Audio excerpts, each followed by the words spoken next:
Welcome to the Everton News Daily. A bit of a quiet day today. I don't know whether it's because it's a Monday or what. It's just a really, really quiet day in the world of football. A few little things to talk about though. The Euros, obviously in the knockout stages now, and something from Joe Anderson as well regarding the stadium. But we'll start with news that Everton have been linked with the Swiss defender Leo Lacroix, 6'5" centre back, 24 years old, played 29 times last season for Sion against Liverpool in the Europa League. He has been linked in the Gazzetta dello Sport, which is a very reputable Italian newspaper. So you wouldn't think they would just make things like this up. I think they've mentioned it because he's linked with AC Milan as well.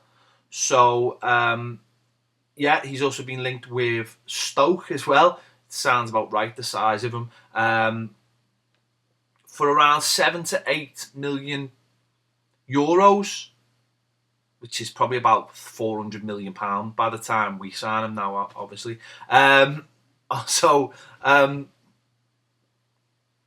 we've been linked with a centre-back, which is not very exciting, is it? When you think about it, all players in the world, and we're linked with centre-backs that you've never heard of. Anyway, we have been linked with them, so that's why I'm mentioning it. Axel Witsel's another player we've been linked with, obviously, for a week or so. Lots of talk that he wants to play in the Champions League, but also lots of talk that he wants to play for that Chelsea are going to come in for him. Those two things don't quite match. So it looks like his performances in the European Championships have helped him maybe potentially get a deal with one of the big clubs in Europe. I'm not so sure. It looks like we're going to have competition for him.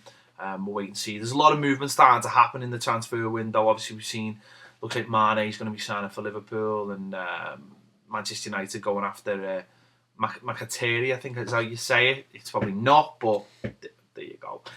So we're going to see a lot more movement now, especially as players are coming out of the Euros now. So I think we're going to see a lot more movement. So I think a lot more things are going to develop in the coming weeks. We've seen over the weekend the likes of John Stones being linked with Man City again, Romelu Lukaku being linked with Arsenal. We're going to get all this, aren't we? We know we're going to get all this in the coming weeks. Tell us what you think. What is the most important first transfer we have to make? For me, it's still a goalkeeper. I still think we need to make a goalkeeper to get a goalkeeper. But you know, as I've said, I think it's important that we go and get a couple of players in quite quick. I think that would be really important, that we go and get a couple of players in as soon as possible to just maybe calm people down a little bit and just get one in. It's just seeing here someone on Facebook, James Evans on Facebook, is telling me that it's on Twitter that £1 million for Schellenberg. I don't know. There you go. Maybe. We're going to be linked with all kinds of people in the next coming weeks. I did mention Joe Anderson had put out a tweet over the weekend. Probably this had been missed by the majority. I missed it. It was actually Baz that put me on to this. He was asked over the weekend regarding the stadium and said, "I can tell you there is real determination to get on with it, and that's good for all concerned. Exciting times ahead." Now, obviously, Joe Anderson is in a leadership contest for the Labour Party to become the Metro Mayor of Liverpool. So he's the Mayor of Liverpool now, but he wants to become the Metro Mayor, which basically means he'll not only be the Mayor of Liverpool, but be the Mayor of Sefton and the Wirral and Knowsley and, like, you know, the whole area of Liverpool.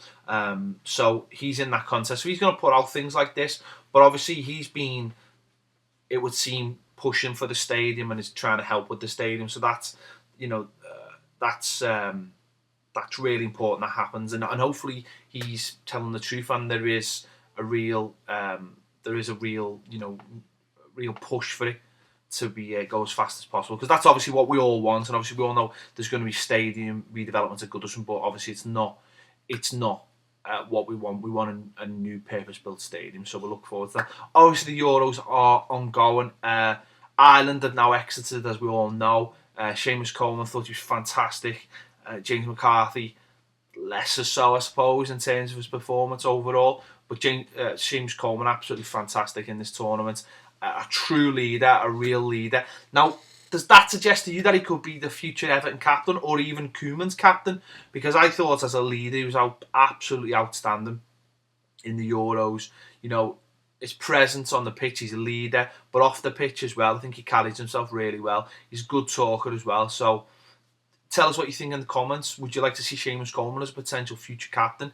You know, I know last season leadership was something we talked about, and we really didn't have. So would you want Seamus Coleman to be the captain? And I'm sure all our Irish fans out there would want him to be the captain. Certainly someone I'd love to see given the opportunity to be, you know, the vice captain as we go forward. If it's obviously if Jagielka's not playing. So tell us what you think about that. Obviously, if he's the captain of his country, then, or he's, you know, acting as the captain of his country, then that's fantastic in their biggest games. And he, as I say, he didn't look out of place whatsoever being the leader. So obviously he's gone out. Tarashai has gone out. We'll wait and see now on obviously Ross Barkley and John Stones, who are not playing for England again. Amazing. Romelu Lukaku got through, obviously played for Belgium, a 4-0 win, didn't score, and I think went off just before they scored the second goal. So he's in a very weird situation for Belgium. When he's on the pitch, he doesn't really get chances, and when he goes off the pitch, they suddenly start making chances. So we'll wait and see. Also talk over the weekend that Leon Osman and Tony Hibbert are trying to speak to Koeman about getting about talks about their contracts. Not sure about that. I don't know if it's their agents trying to push that, but listen, that's come and gone. We've seen last week Stephen Pienaar basically saying thanks for, you know, the memories, and he seems to have moved on. I think Tony Hibbert and Leon Osman should move on now as well. It's a new era at the club, and I think it's best for all parties that, you know, they're not part of it. Nothing against them, but I just think it's time to move on with the future. So we'll wait and see on that one. As I say, not a whole lot happening.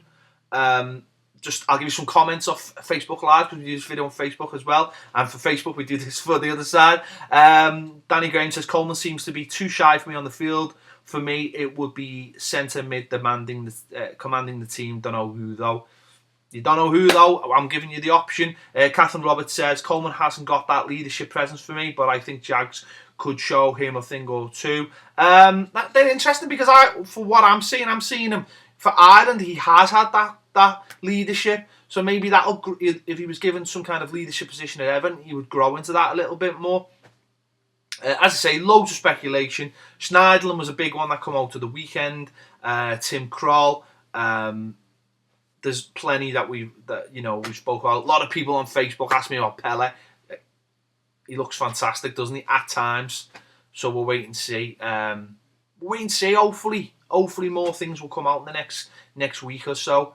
Obviously, we're still in the Euros. So it was always going to be quiet. We were in the Euros. So let's hope things can get done pretty soon. Pele was fantastic for Italy in the performance against Spain. You know, took a second goal brilliantly. You want someone to lead the line in a 2, he would be a perfect example. And plus, god damn, he's a handsome man and he looks amazing in blue. That to me ticks the couple of boxes straight away. You know, immaculate, his hair, it's amazing. Anyway, let's look forward to hopefully more news and signings in the coming days, the coming weeks. His beard or my beard, Catherine?